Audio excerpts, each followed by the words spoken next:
So you're telling me right now that, like, if my phone needs a charge, I could definitely make a small indent into my cranial cavity, and boom, there you go, back on Twitter.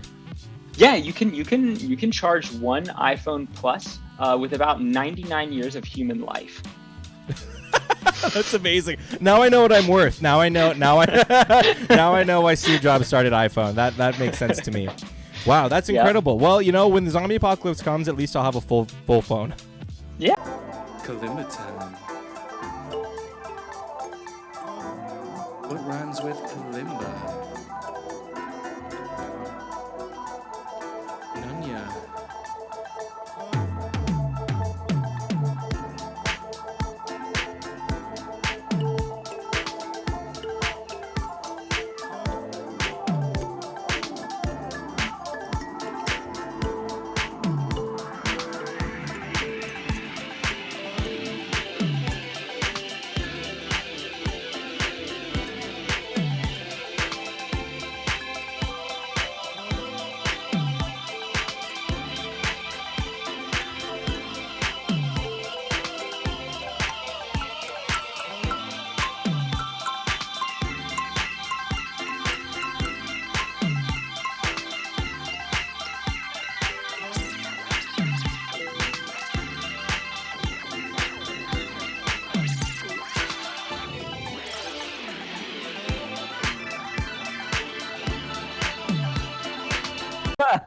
All right. So mushrooms, yeah, good people. Mushrooms are great people. I've met tons.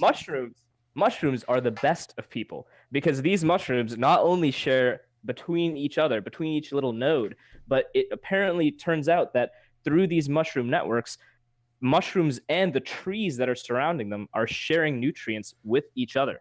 So in certain years, if a certain tree needs a certain nutrient and it's lacking, all the other trees and all the other mushrooms through this massive network, they seem to be sharing nutrients to help, you know, this tree or this species of tree in a certain time that is lacking. And I mean, this is a wild concept. I mean, why does this happen? Is this just like a chemical gradient thing? Is there some sort of more, right? I hesitate to say, but like conscious push behind this, right? Interesting. I honestly, I'm glad you said it, because I was going to sound little wacky.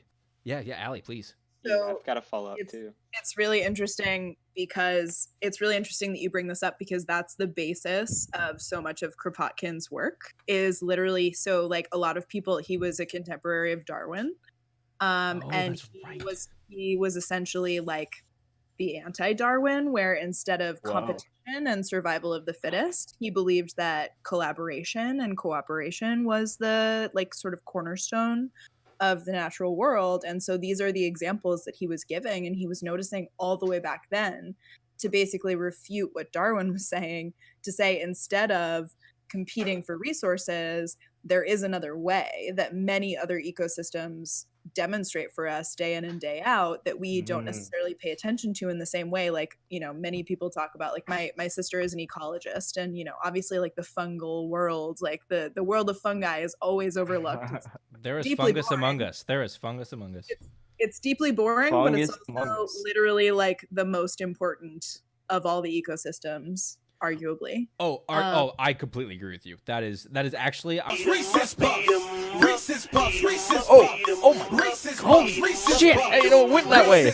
I've never heard the full commercial. Apparently, I always just stop and go buy Reese's Puffs immediately. I got Reese's Puffs in my bowl. Nowadays on cruise control. I got Reese's Puffs in my bowl. Oh! Stop! You hurt me. Reese's Puffs. Peanut butter chocolate flavor. So my favorite drug too is acid. I love acid. It's pretty great. My least favorite thing to do in general, go to a dentist. So I was thinking, how can I spice this up a little bit? Which is how I ended up getting my teeth cleaned 2 tabs deep. Honestly, not the worst trip I've had. I've had worse. I really suggest it actually. Going to the dentist on acid. The experience was transcendental. I'm sorry, that joke was pretty bad. I know it was. That joke gave me and everyone here Zika virus. Yeah, I say that because I'm from Florida. Oh yeah, ground zero. I know exactly what you're thinking. You're like, yeah, that guy looks like every Florida man mugshot I've ever seen. Pretty relatable. You're right, I am. I'm a Florida man. Here I am. And you know, it's not all bad though. At least we don't call soft serve ice cream creamies. Fucking liberal heathens. I'm totally kidding though. I'm actually pretty liberal myself. I have a ponytail. You can see it. No, I was thinking, since the one thing I've learned in this country is that wealthy people must know everything, otherwise why would they be so wealthy? So I'm inviting tonight to the show the ghost of JP Morgan. If I can get him on the line, he's kind of hard to get a hold of since he's dead, but he's very wealthy and probably knows a lot about how to handle fear. So we're gonna try and go ahead and give him a call right now. Let's see if we can get him on the line here.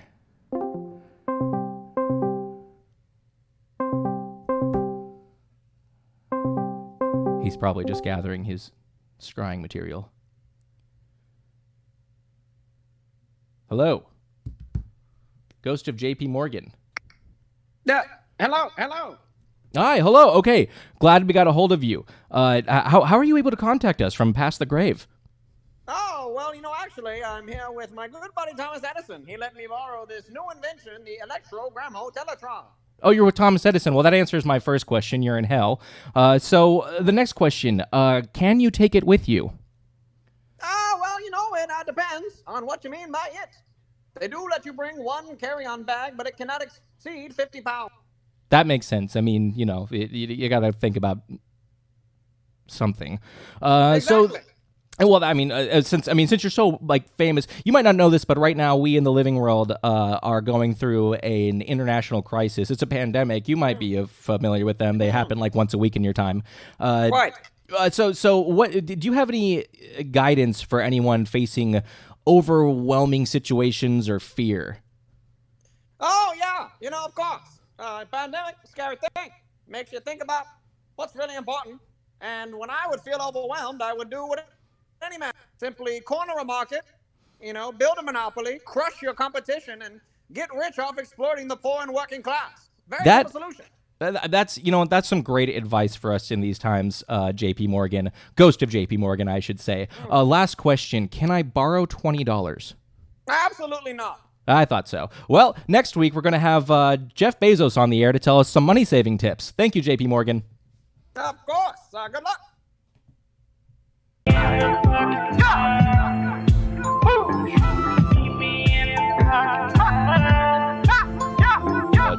Every time I tried to do that, it just really didn't work. Ooh.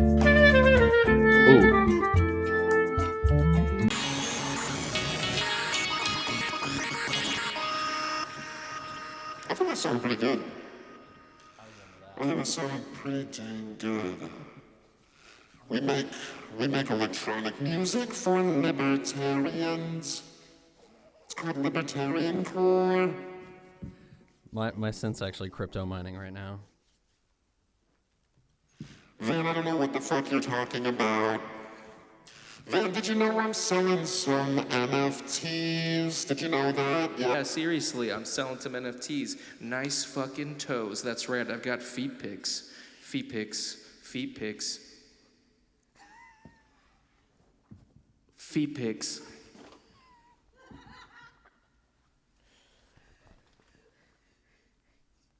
Let's do the Barry Manilow sample.